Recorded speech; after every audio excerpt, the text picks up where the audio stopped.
Guys, आप सभी का स्वागत है मेरे चैनल यूपी कॉप मास्टर में। आज हम ऐसी एक चीज़ पर बात करने चाहे हैं जो कि आने वाले फ्यूचर में बहुत ज़्यादा फायदेमंद है, जैसे कि यूपीएसआई, यूपी पुलिस और वही रिक्रूट जो अभी ट्रेनिंग पे चल रहा है। इनका एक समूह 5 विविध समूह है, उसका एग्जाम भी होने वाला है 17 मार्च से 25 मार्च की तरफ। और साथ ही साथ यूपी पुलिस जो एस्पिरेंट हैं जो आने वाले टाइम पर फॉर्म भर चुके हैं, वो अपनी पेपर की तैयारी, इन सभी के लिए आने वाला आज जो टॉपिक है ये बहुत ज़्यादा लाभदायक और फायदेमंद होने वाला है। तो आज हम बात करने वाले हैं विविध अधिनियम, या फिर उसको ऐसे समझ सकते हैं जैसे ए है यूपीएसआई के लिए, उप निरीक्षक पुलिस के लिए मूल विधि। इसके बाद अगर आप चाहो तो इसको देखो यूपी पुलिस की भाषा में बोलते हैं केंद्रीय विविध अधिनियम भाग 6 या समूह 6।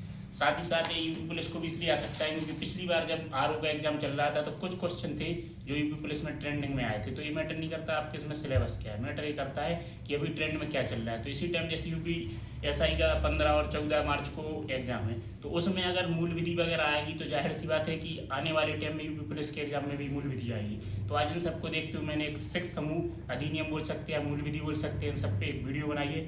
इसके लिए आपको 8 से 10 मिनट एक बहुत सारी चीज़ें बताई जाएंगी, अलग अलग टॉपिक जो मेरी मतलब इन सब की, जैसे चाहे वो ये बुक हो या ये 15 से 20 पेज की पीडीएफ हो, चाहे ये बुक हो, इन सबको मतलब सबको कलेक्ट करके एक पेज में सिर्फ ऐसा किया गया कि इससे आपको कम से कम टाइम में ज़्यादा से ज़्यादा मटेरियल दिया जा सके और कम पढ़ना पड़े। क्योंकि हमने जैसे एक कहानी सुनी है जिसमें बोलते हैं भाई ऐसा कुछ बताओ, जैसे एक महाभारत थी या कुछ था कि हर चीज़ इतनी कम बताओ, जैसे इतनी बड़ी रामायण है तो उसको बताओ एक पेज में। तो एक पेज में बताने, फिर बोला 10 लाइन में, फिर बोला 1 लाइन में, तो एक पर्सन ने बोल दिया कि वक्त गुजर जाएगा। ऐसे ही हमारा मतलब ये नहीं है, इसमें क्या है, हर चीज़ हर एक चीज़ है, हर एक किताब में हर एक चीज़ है। मेरा मतलब है सिर्फ कि कम से कम टाइम में और कम से कम जगह में आपको ज़्यादा से ज़्यादा चीज़ें अप्लाई कर सकें। तो आज जो हमारी वीडियो है आपकी विविध अधिनियम, या इसको मूल विधि बोल सकते हैं, या यूपी पुलिस के एस्पिरेंट या फिर जो रिक्रूट है उनकी तैयारी के लिए बोल सकते हैं। तो इसके लिए मैंने सिर्फ एक पेज में ऐसा तैयार किया है कि जिससे आप लगभग हर एक क्वेश्चन, हर एक धारा, हर एक अधिनियम को अच्छे से तैयार किया है कि आप एक ही पेज में सब कुछ पढ़ लेंगे और लगभग आप उस चीज़ में पास हो जाएंगे, या ज़्यादा से ज़्यादा क्वेश्चन अटेंड कर लेंगे और उसमें सॉल्यूशन में आपको पास हो जाएगी। तो आज हम बात करने वाले उस एक पेज के बारे में जो मैंने अच्छे तरीके से तैयार किया है। उम्मीद है आप सभी को ये वीडियो पसंद आएगी। चैनल लाइक सब्सक्राइब जरूर करें। हम बता दें उस पेज को गाइस, ये है देखो वो पेज, इसमें एक पेज है लगभग। तो वैसे तो इसके बहुत सारे अधिनियम है 35 से 40, लेकिन इस एक पेज में लगभग जो मेन 25 से 30 अधिनियम सबके लिए कवर अप किया गया है। जैसे हम इन सब के बारे में बात करते हैं, उम्मीद है आपको बहुत पसंद है, क्योंकि ये जरूरी नहीं कि अकेले आप पढ़ रहे हैं तो उसी के लिए जरूरी है, इस साथ साथ हमारे जीवन में भी आगे बहुत जरूरी है। जैसे आप मान लो बाइक चला रहे हैं, कार चला रहे, कुछ भी चला रहे, नियम कानून अधिनियम अगर आप समझदार रहेंगे तो हमें समझाने के लिए आप बोलते हैं कि लोग चालान काट रहे हैं, ऐसा कर रहे हैं, तो अगर आप पहले से ही सामान मतलब अपराध नहीं करेंगे तो हम लोगों को जरूरत नहीं पड़ेगी। क्योंकि पुलिस का काम क्या है, अपराध को रोकना, या कोई भी गलत कार्रवाई हो रही, गलत हो रही, उन सबको रोकना। तो जैसे हमारा काम है रोकना, तो अगर आपको पहले से ही जागरूक कर दिया जाए तो हमें रोकना नहीं पड़ेगा। इसलिए इसमें कम से कम 28 से 30 अधिनियम है जो शॉर्ट में आपको बहुत सारी धारा बता दी जाएंगी कब लागू हुआ। और इसमें 2 या 3 प्रकार के क्वेश्चन पूछते हैं। एक ऐसे अधिनियम कब लागू हुआ, दूसरे इसमें लगभग हर एक अधिनियम को नंबर 2 में परिभाषित किया गया, तीसरी इसमें सजा क्या है। और एक और चीज़ है, जैसे ये आप लोक सेवक बनने वाले हैं या लोक सेवक हैं तो इसके लिए क्वेश्चन आता है लोक सेवक के लिए क्या, जैसे एक नॉर्मल आदमी के लिए क्या सजा मिलेगी और एक लोक सेवक के लिए क्या सजा मिलेगी। तो इसमें 4 प्रकार के क्वेश्चन हमेशा बनते हुए बहुत ज़्यादा कंपलसरी। कौन कौन से, सबसे पहले एक किस सन में लागू हुआ, दूसरी बात इसकी जो मुख्य धारा में परिभाषित किया जाता है वो धारा 2 में किया जाता है, तीसरी बात एक लोक सेवक के लिए क्या चीज़ जरूरी है। तो अब हम इसके बारे में बात करते हैं। इसके 28 टॉपिक हैं, लगभग आपको 5 से 10 मिनट लेंगे। वीडियो बहुत शॉर्ट में बहुत तरीके से बनाई गई है। जैसे पहला अधिनियम है पुलिस अधिनियम 1861, इसमें धारा 2 मेन है पुलिस बल का गठन। उसके बाद धारा 7 है अधिकारियों की नियुक्ति, पद मतलब कैसे उसको उन्नति मिले, कैसे प्रोन्नति मिले।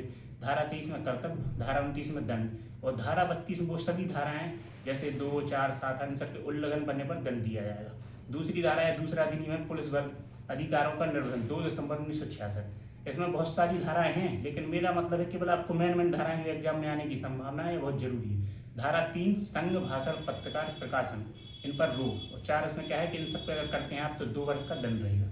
इसके बाद नंबर 3 अधिनियम है आयुध हथियार 1959, इसमें हथियार से रिलेटेड कि आप कब हथियार यूज कर सकते, कब जमा करना है, क्या क्या इसमें यूज कर सकते, क्या नहीं कर सकते। इसमें क्या है धारा 3 और 4, 5 में क्या है सभी शस्त्र, चाहे हाथ से चलाने वाले चाहे दूर से, हर एक शस्त्र की अनुज्ञप्ति मीन्स ये आपको परमिशन दी जाएगी कि आपको अलाउड है। इसके बाद धारा 7 में है प्रतिषेध कि आपको कब कभी नहीं यूज करना या कहाँ जमा करना है, ये सब चीज़ों के बाद। धारा 25 में सभी अपराधों के लिए दंड 7 वर्ष का, मतलब आप कोई भी अपराध करते हैं आयु से रिलेटेड उसके लिए आपको 7 वर्ष की सजा होगी। धारा 27 है आयुधों के उपयोग के लिए, मतलब कि आप कब कब इसका यूज करेंगे, कब नहीं करेंगे। एक मुख्य धारा इसमें 19% अनुज्ञप्ति की मांग, ये आपको कब कब क्या क्या मना करना है, कब कब रोकना है। इसी का एक सेकंड पार्ट मतलब कि 1908 में दूसरा आया विस्फोटक पदार्थ। विस्फोटक पदार्थ कौन कौन से, जैसे ज्वलनशील पदार्थ या कोई TNT या कोई भी IDS वगैरह, सब विस्फोटक पदार्थ में आते हैं। इसमें क्या है, धारा 3 विस्फोटक कार्य करने का दंड, ये आप कभी कहीं भी कर सकते हो, 10 वर्ष की आजीवन का। धारा 4 में प्रयत्न करिए का दंड, या अगर कोशिश भी करते तो भी 10 साल की सजा।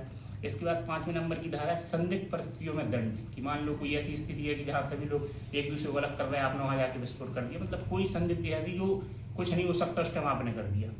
इसके बाद है सबसे मेन भ्रष्टाचार निवारण 1988 अधिनियम। इसमें क्या है कि आप कब कब रिश्वत लेते हैं सब चीज़ें, ये सबसे ज़्यादा हमारे जो आसपास के क्षेत्र में लाई जाती हैं कि कभी ये पकड़ा गया रिश्वत देते हुए या लेते हुए, ये सब चीज़ें। तो ये नियम बनाया गया था 1988 में। इसमें सबसे चीज़ है धारा 7 लोक सेवक को रिश्वत लेना, मतलब अगर आप किसी भी गवर्नमेंट एम्प्लॉय को रिश्वत देते हैं जो 6 माह से 5 वर्ष तक की सजा होगी। इसके बाद है एक धारा 8 लोक सेवक को रिश्वत देना, अगर आप लोक सेवक को रिश्वत देते हैं तो 7 वर्ष तक की सजा है। उसके बाद 9 है लोक सेवक पर व्यक्तिगत असर डालने के लिए परितोषण लेना 5 वर्ष की, आप उससे ज़बरदस्ती कुछ काम करवा रहे हैं। अब अधिनियम एक बहुत इंपॉर्टेंट अनुसूचित जाति और अनुसूचित जनजाति SC/ST एक्ट बोलते हैं 1989। इसमें क्या है कि जितनी भी धाराएं हैं उसमें 2 में परिभाषित किया गया और 3 में सारे बताए गए कि क्या नहीं करना, क्या करना, क्या नहीं करना, इन सब के लिए सजा। इसकी सबसे बड़ी बात है इसकी जो जांच होती है सेशन न्यायालय में CO के द्वारा होती है और कोई नीचे अधिकारी नहीं करता है। इसमें नंबर 4 धारा में है कर्तव्य अपेक्षा के लिए दंड, कि आप जो भी गलत करते हैं, जो आपका कर्तव्य उसके खिलाफ करते हैं तो आपको सजा दी जाएगी। अब इसके बाद है अधिनियम विद्युत अधिनियम 2003 धारा, इसमें बहुत सारी धाराएं लेकिन इसमें 3-4 धारा बहुत मेन है क्योंकि आम लोगों की जनता में सबसे ज़्यादा होती है। सबसे पहले धारा 135 का एक विद्युत की चोरी, मतलब बेईमानी ढंग से कि कहीं आप कहीं से कट मार के लाइट ले रहे या कहीं कुछ कर रहे हैं, किसी प्रकार की आप बेईमानी करेंगे विद्युत से रिलेटेड, आपको 3 वर्ष की सजा दी जाएगी। इसके बाद है नंबर 2 135 का 2 भाग लोक सेवक के अधिकार, कि अगर जैसे कोई लाइट यूज कर रहा है गलत तरीके से तो आप उसमें एंट्री कर सकते हैं, बिना प्रवेश मतलब बिना इजाजत के प्रवेश कर सकते हैं, निरीक्षण कुछ भी कर सकते हैं, आप जो भी आप करना चाहें, तलाशी भी कर सकते हैं। इसके बाद है धारा 136 विद्युत लाइन और सामग्री की चोरी 6 माह से पर, मतलब कि जैसे कहीं पर डले तार या DC डली कुछ भी डला है, आप अगर उसको यूज करते हैं या चोरी करते हैं तो आपको सजा दी जाएगी 6 माह से 5 वर्ष। धारा 137 चुराई संपत्ति को प्राप्त करने का दंड, अगर जैसे कोई संपत्ति आपने चुराई ली फिर उसको बेच रहे सब, तो 3 वर्ष की सजा दी जाएगी। और धारा 138 बहुत इंपॉर्टेंट है अनुज्ञप्त अधिकारी की मीटरों या संक्रमण से छेड़छाड़, जैसे आपने देखा कि बहुत सारी मीटर लगे कोई नीचे से कट मार देता कि बिल कम आता लेकिन अदर लोग यूज करते रहते, तो इसमें अगर आप छेड़छाड़ करते हो 3 वर्ष की सजा है और पर डे 500 रुपये दिन के हिसाब से दंड दिया जाएगा। अब एक और है बहुत जरूरी दहेज प्रतिषेध 1961 दहेज नियम। इसमें क्या होता है, जैसे आपने देखा कि आज के टाइम पे कोई भी शादी हो रही तो दहेज दिया जाता है या मांग होती है, इन सब से रिलेटेड बनाया गया है। तो इसमें क्या है सबसे इम्पोर्टेंट, मैंने बताया 2 धारा में लगभग सभी की 2 धाराओं में क्या होगा परिभाषा। इसमें धारा 3 में दहेज को लेने या देने के लिए दंड, कि आप देते हो या दे दे तो दंड। धारा 4 में क्या है दहेज को मांगने के लिए दंड, जैसे कोई पक्ष है लगभग वर पक्षी है जो मांगते हैं, अगर वो मांग नहीं पाते तो 6 माह से 2 वर्ष तक की सजा। और धारा 5 में दहेज लेना या देना 0 पर होगा। दहेज 6 में दहेज का अगर जब भी पत्नी के उत्तराधिकारियों को दिया, जैसे अगर डाइवोर्स या कुछ भी हो गया तो दहेज का जो हिस्सा जाएगा वो लेडीज पक्ष में जाएगा। इसके बाद है सबसे इम्पोर्टेंट NDPS स्वापक औषधि एवं मन प्रभावी 1950। इसमें क्या है जो आप बोलते हैं आमचार भाषा में ड्रग्स या जो चीज़ें जो नशीले पदार्थ या नशा, सब इसी को बोलते हैं। इसमें बहुत सारी धाराएं बहुत सारे पार्ट है, लेकिन इसमें मुख्य जैसे धारा 2 मैंने बताया, धारा 2 में लगभग सभी को परिभाषित किया है। धारा 2 के 3 में कैनबिस या भांग का उपयोग करना निषेध है।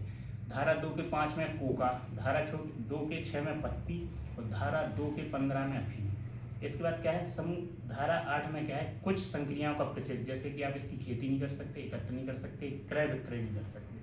अब धारा 15 में अफीम का यूज, जैसे अफीम के डोड़ा यूज करते लोग पीने के लिए कुछ भी। इसी तरह इसकी 20 से 30 धाराएं सभी बहुत इंपॉर्टेंट है। इसका एक मेन मोटिव है कि 3 प्रकार का दंड है हर एक धारा में। कैसा दंड है, अगर आप कोई भी चीज़ कम मात्रा में यूज करते हो तो आपको 1 वर्ष की सजा और 10,000 रुपये। अगर कोई चीज़ वाणिज्य मात्रा से कम लेकिन कम से अधिक करते हो तो आपको 10 वर्ष की सजा और 1 लाख रुपये।